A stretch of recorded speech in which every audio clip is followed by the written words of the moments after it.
This is day 9 of our daily means answer writing challenge. So इस week polity series पे हमारा main focus रहेगा. We are dealing with the questions which has been asked in UPSC in GS2 from polity. So this question has been asked in UPSC in 2022 in 10 marks. Fundamental right से question है and article 21 से related question. Article 21 which has been the major focus from fundamental rights. हर साल उसका एक नया question आता है यूपीएससी में एंड 2022 में भी आया था. So let's begin with the question. The most significant achievement of modern law in constitutionalisation of environmental problems by supreme Court. ठीक है, इस स्टेटमेंट को डिस्कस करना है रिलीवेंट केस लॉज की मदद से. तो सीधा सीधा क्वेश्चन है ये कि जो आपको एनवायरमेंट के बारे में बताना है कि क्या क्या चीज़ें इन्वायरमेंट के रिगार्डिंग करी गई है. तो सबसे पहला बात आप लिख देना एक्सपेंशन ऑफ आर्टिकल 21 हुआ है. डायरेक्टिव प्रिंसिपल्स में 48A में बात हुई है और अमेंडमेंट्स होते रहते हैं और जुडिशियल रिव्यू और PILs होते रहते हैं. इसमें आप केस बता देना. MC मेहता केस हो गया, वेलो सिटीजन केस हो गया एंड इस टाइप के केस आपने इसमें मेंशन करने हैं. तो मैं इंट्रो करूँगा आर्टिकल 21 को यूज़ करते हुए ही एंड बॉडी में फिर मैं aspect explanation and case laws लिखूंगा and then at last we will discuss, we will define the conclusion. ठीक है, कंक्लूजन जो होगा वे फॉर्मेट टाइप देंगे जैसे कि promote sustainable development environmental justice, इसके रिगार्डिंग एक कंक्लूजन देंगे. सो लिखते हैं आंसर. 10 मार्क्स में है, 2 पेजेस में काम पूरा डन हो जाएगा. तो जो सुप्रीम कोर्ट हैज कॉन्स्टिट्यूशनलाइज्ड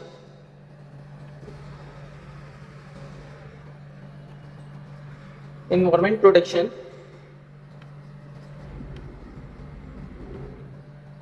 protection कैसे करा है उसने? By interpreting article 21 of the constitution of India. या पूरा लिखना जो मैं हाथ में छोड़ देता हूँ. ठीक है, टू इंक्लूड आर्टिकल 21 को इंटरप्रेट करा और क्या लिखा आर्टिकल 21 में? To include the right to clean and healthy environment. Clean and healthy environment. Making environment protection a constitutional obligation. Making environment protection a constitutional obligation. तो ये आपका आ गया इंट्रो. ठीक है, फिर आप लिखिए बॉडी में आ जाइए. ठीक है, रिलेवेंट केस लॉस के साथ हम यहाँ पे बॉडी मेंशन करेंगे. एज आई टोल्ड यू, सबसे पहले हम एस्पेक्ट लिखेंगे एक साइड पे, फिर हम लिखेंगे एक्सप्लेनेशन उसका एंड देन केस लॉस. एक ही साथ पूरी हो जाएगी. ठीक है, पहली एस्पेक्ट हो जाएगी हमारी, इसमें डाल देंगे हम right to clean environment. Right to clean environment. अब इसमें लिखिएगा सबसे मेन चीज आ जाएगी इसमें, आप लिखना right to clean expanded Article 21 to include a pollution free environment. ठीक है, केस कौन सा आ जाएगा इसमें? आप लिख देना Subhash Kumar versus state of Bihar का था 1991, ये बोला था. ठीक है, सेकंड उठाना आप. सेकंड में आप लिखना सस्टेनेबल डेवलपमेंट के रिगार्डिंग. इसमें क्या बोला गया? इसमें बोला गया सीधे सीधे जो डेवलपमेंट होगा, development must balance economic growth and environmental protection. ये केस था मेरा वेलो सिटीजन वेलफेयर का. वेलो सिटीजन वेलफेयर फोरम का वर्सेस यूनियन ऑफ इंडिया. तो वो ना भी लिखेंगे तब भी चलेगा. 1996 का केस था. एंड थर्ड डायमेंशन आप क्या ले लेना इसमें? आप इसमें थर्ड डायमेंशन ले लेना कि जो पॉल्यूटर होगा वो पे करेगा प्रिंसिपल. पॉल्यूटर पे पेस प्रिंसिपल. ठीक है, इसमें क्या आ जाएगा आपका? पॉल्यूटर्स मतलब जो भी पॉल्यूशन वगैरह करेगा वो कंपनसेशन के तौर पर पैसे देगा जितना उसने इन्वायरमेंट डैमेज करा होगा. ठीक है, आप इसमें लिख देना सीधे सीधे पॉल्यूटर्स are liable to compensate for environmental damage. ठीक है, आप इसमें लिख देना ये था Indian council for environment. Indian council for for involvement legal action. ये सारे केस आपको लक्ष्मीकांत की बुक में मिल जाएंगे। जैसे इंपॉर्टेंट टॉपिक होते हैं उसका आप अलग से एक फ्लोचार्ट टाइप का बना लीजिए। जैसे मैंने इन्वायरमेंट के सारे केस आपको यहाँ पे लिख के दे दिए। फोर्थ लिखना आप कि फोर्थ क्या लिख सकते हो आप, क्लाइमेट चेंज के रिगार्डिंग भी डाल दो।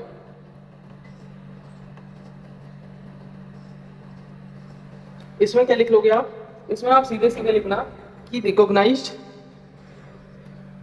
Right against adverse climate impact under article 14 and 21। इसमें आप केस डाल देंगे एम के रंजीत सिंह का केस था 2024 का ही रिसेंट का केस है। रंजीत सिंह सॉरी केस था यूनियन ऑफ इंडिया के रिगार्डिंग ही था, ये था 2024 का केस। ठीक है, 4 पॉइंट मिल गए आपको। पांचवा आप लिखना इसमें कि डिफॉरेस्टेशन एंड फॉरेस्ट राइट, इसके रिगार्डिंग आप लिख देना सीधे सीधे इसमें कि मतलब ग्राम सभा को पावर कर दिया गया था कि वो प्रोटेक्ट कर सके ट्राइबल राइट्स को एम्पावर्ड फॉरेस्ट राइट में। ठीक है, एम्पावर्ड और अमेंडमेंट्स वगैरह होते रहती है डिफॉरेस्टेशन के रिगार्डिंग। एम्पावर्ड ग्राम सभा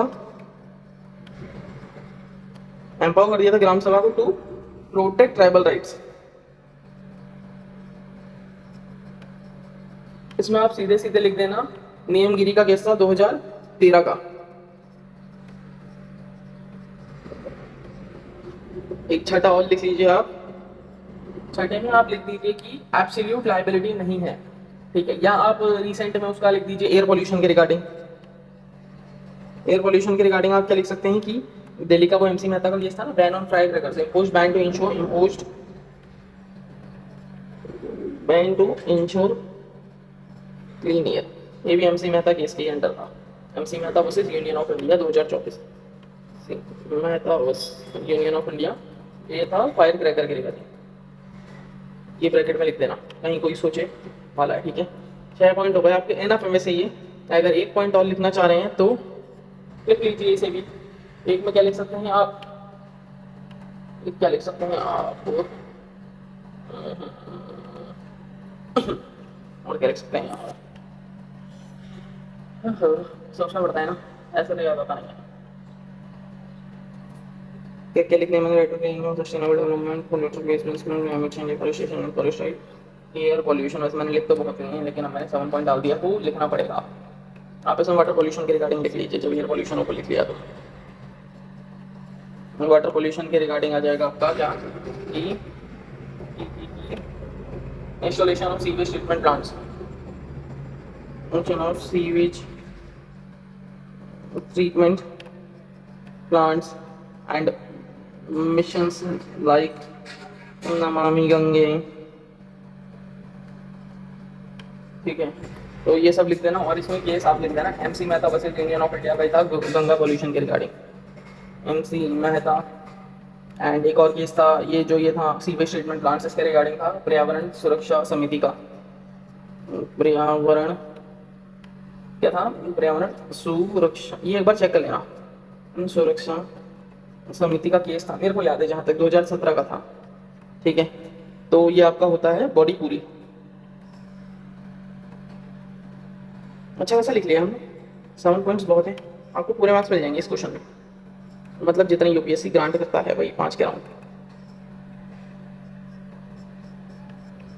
ठीक है, ये रही आपकी बॉडी। अब आप लास्ट में कंक्लूड कर दीजिए।